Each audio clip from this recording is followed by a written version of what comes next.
What's going on, everybody? You are now entering Comics in the Basement. We're your hosts as always. This is Eddie. And Miguel, right here on the Nerdy Basement channel. The premier place for your nerdy news and reviews. And into our independent titles. And this one, as you saw before, what I just kind of showed off earlier, we're talking about The Last Ronin number 3. Oh man, guys. I freaking loved it, of course. It still makes me very sad. It just makes me so sad. It's like, I know they're dead. I know they're gone. But seeing how they all go, it's just... Oh, Eastman, you're doing it, man. You're doing it. I loved it. I fucking loved it. I loved it all. I love how they're making this story. So amazing. And, you know, like Miguel said earlier to me, like off air, it's upsetting that we have to wait another 2 more months for it. The next episode. 3 more months. Wow. I get it. It's amazing. The next issue, if I'm not mistaken, unless they change it, the next issue comes out August 11th. Oh, it hurts. It hurts. See, it hurts bad. It hurts. But you know what hurts even more? Seeing that the upsetting death of Leonardo and Casey Jones. You mean not seeing? Not okay. So yes, they died off panel. They technically died, but you have to assume they did not survive for obvious reasons. So if you guys already know, we're getting a little bit back, like, you know, the backstory, a lot of flashbacks. Part of it is that, you know, Splinter survived the first attack. Obviously, Raphael is already dead. It's cool because, you know, the world that they built, they built a big structure. You know what I mean? Like, they have their own clan now, led by Splinter and you know, the Turtles, Casey and April. They even have a band of like other ragtag, you know, fighters that, you Misfits. know what I mean? Misfits in the sense, you know what I mean? That want to help out this town, you know what I mean? Mm-hmm. So it's really cool, like really led by, you know, Casey and all that. Like they said, they're was it like it was like a something squad, like an advanced squad, you know what I mean? They had their own warriors to help, and you know, but at the same time, what's happening is that now they're trying to get a truce because Hiroto, he's actually trying to put in other peace talks again with all the families, but you know, again, they're very hesitant to do it, and because they were double crossed last time. But who knows how it happened? So we're still getting a lot of strings to this title, and you know, we have like another maybe 4 or 5 more issues, because it's like it's a 4 or a 5 issue run.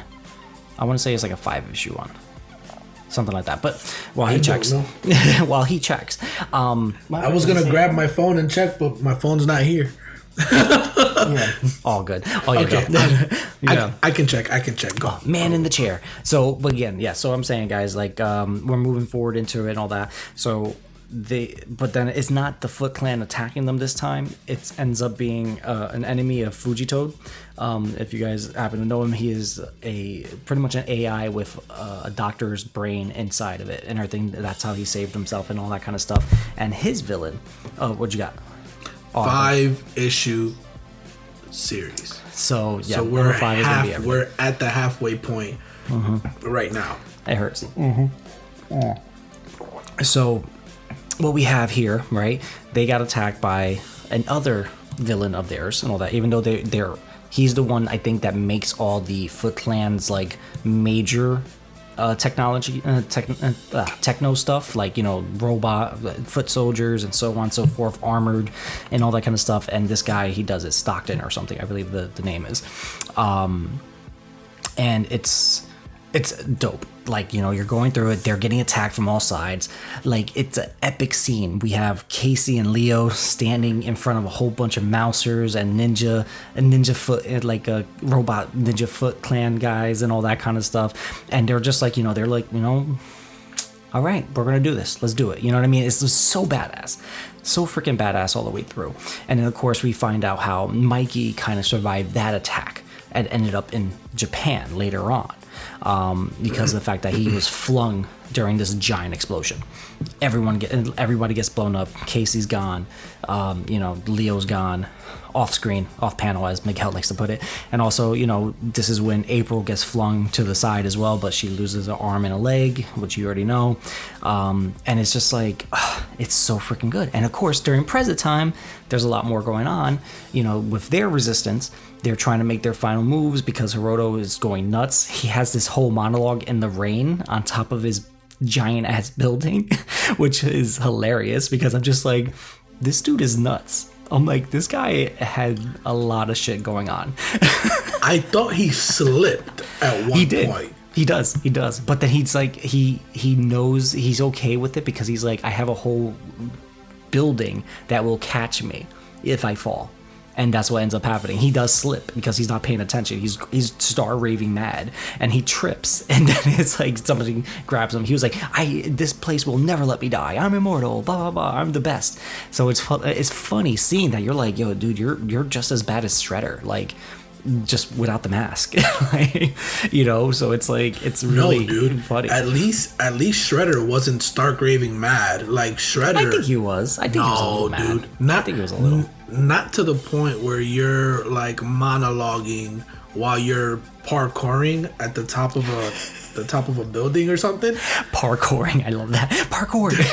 Dude, I mean that's what it seemed like. And I'm like this dude is so legitimately out of his mind that like I honestly don't even know what to say because like at least when Shredder would monologue, he would stand still, right? He'd be like, "Alright, this is my monologue. The Turtles, you suck. You know, Splinter, you're not my equal. Whatever." This guy is in pants and a cape, no shirt, just pants and a cape, no shoes, no nothing, running across a roof. He's definitely getting a cold overnight, you know. And like dumb enough to trip over a ledge. And this is the guy who's gonna take down. This is the guy who's taken down all the Turtles. Like I get it. I 100% get it. But like somebody's gotta kill this dude. Like or you know, hit him in the head at just the right angle so that he like wakes up and is like, "Oh man, I've been crazy this whole time." I'm Rick Grayson. Somebody give me a cab. I need to be a cabbie now. But like, I think, honestly, I really think there's going to be a very big moment of realization that I think he actually orchestrated it all, even though his mother ended up, you know, paying the price for it. And I think that's probably what makes him this way, saying, "You left me alone," and so on and so forth. I think he also probably orchestrated where the first parlay was broken because he probably tricked the Foot Clan into thinking that the Turtles broke the parlay. Well, you know. Well, and his mother, Oroku Kira. Yeah. Said she says it, and at like the end, at like issue 2, before she starts fighting Raph. She goes, you know, I don't know how, but like something's gone wrong. Our truce has been broken, and it's our fault, but we can't quit now. Like somebody already spilt blood, and it's our fault, but like now we have to fight the Turtles, and we're gonna fight the Turtles. So I think there's something back there that we're not finding out yet. Yeah, I really do believe that it was not Hiroto. Is it Hiroto? Hiroto, yeah. Okay. Hiroto, yeah. I really do believe it was him, but it wouldn't make sense because he's still young. So like how young was he when I think he was a little older than a teenager. They said it during the very first pages. He was about 16, 17. That's when he took over, I think. So it's also like... that's true. You know what I mean? I feel like he was already at that point. But then, like I said, it's like, you know, for him to say that he does want a true parlay and everything with all the clan, and like all the one in Japan and the one there in New York, which is really, like, I love that, by the way. Again, they're expanding the universe of the Teenage Mutant Ninja Turtles. Right now, again, I'm not reading any of the current stuff, which I think I will eventually pick it up because right now they're at like issue 130 something or something like that. So like the current run. I want to say the current run is at like issue 115, 116. Yeah, so you know what I mean. I have a couple issues. I have a couple key issues that they were saying. Like I was told at the comic book shop to pick up, so I did. But it's like, yeah. So that run, I don't know how much it is taken from Last Ronin because I think Eastman is still very much a part of that run. So he's writing both, and it's just a matter of like. I love the expansion. I love that these things are deeper than what we remember as fans, most of us though, do as well. Because again, like I said, I'm not keeping up with it. I haven't in a long time, but I definitely want to, especially with Last Ronin. But it's so cool, seeing these guys older. They're really battled hardened. You know what I mean? They really set it up. You know what I mean? Like they had their headquarters even better. They had allies. Obviously they all died almost instantly for the most part because they can't handle against some people. We still don't know how Donnie died. We still don't know what happened to Splinter when because they went to Japan. And that's why Donnie made it over there, because he just thought everyone died in the explosion when he survived. And then he went straight over there. He's like, because April's Mikey, yeah. I'm sorry, yeah, Mikey did it. So it's like, he's like, I just didn't expect anybody to survive that attack and the last attack, and I went there to try to warn the rest of my family because I'm like, now those are the only ones I have left, and it's still heartbreaking. We find like we'll eventually get them over. He'll get there eventually, and we're gonna find out how Donatello and Splinter go, because right now they're about to go for a truce, but. They think, and the only other issue is the only other problem is how does Hiroto kill all the other people, and because all the families went to this meeting, right? So how does he kill the families in Japan? And what happens to the families in Japan? And this is the thing about Kevin Eastman's TMNT or The Last Ronin is, as you said, like our connection to the Turtles is from years ago, from growing up watching the Turtles on TV, right? Like that's our connection to the Turtles and all that. And so to see and to actually care about where are you at? Damn it. I tried to keep it going. Can you hear me? You can't hear me. Go. Yeah.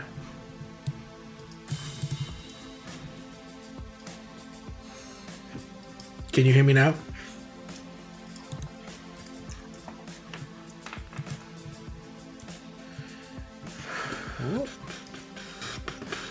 Oh, I thought I lost you, sir. I lost you. No, I hung up and then called back. Can you hear me? I got you. All right. Nice. Sorry, guys. Technical difficulties. You know how it is. But I heard the part you said. But we're back now. So freaking Kevin Eastman, Peter Laird, and freaking Tom Waltz. The way they've been able to keep us interested and to make us care, because as you said earlier, and like me and you, like we've been fans from like the old stuff. Right, from like the old TV shows and all the old books and stuff.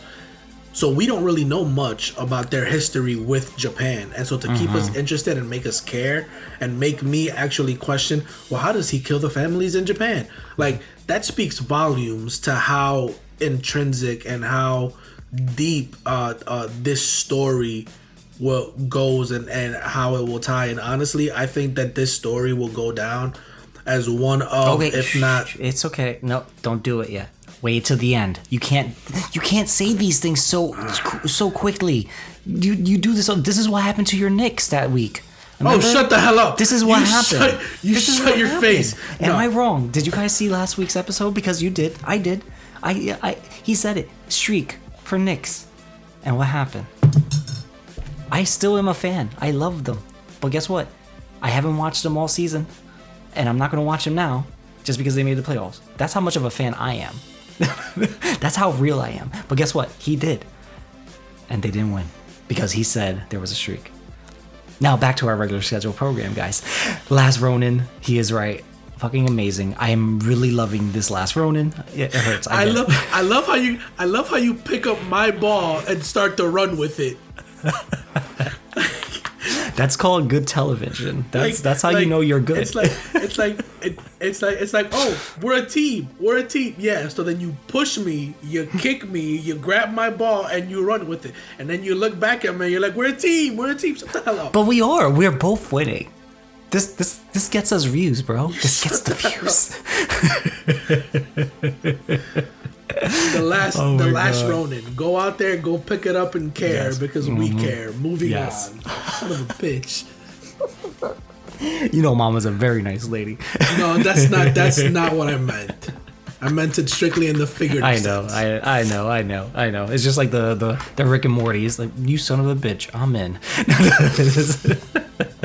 I love that line. But yeah, again, yes, Last Ronin is one of the best things out right now. It takes forever to get to us because now we have to wait another 3 more months. So for more heartache, no less. So we have to wait 3 more months. This is, you know how much this hurts? It hurts a lot. That's how they get you. They're like, wait 3 months and then come back so I can break your heart again. Thanks. That's good writing. Great writing. Thanks, Kevin Eastman. Great.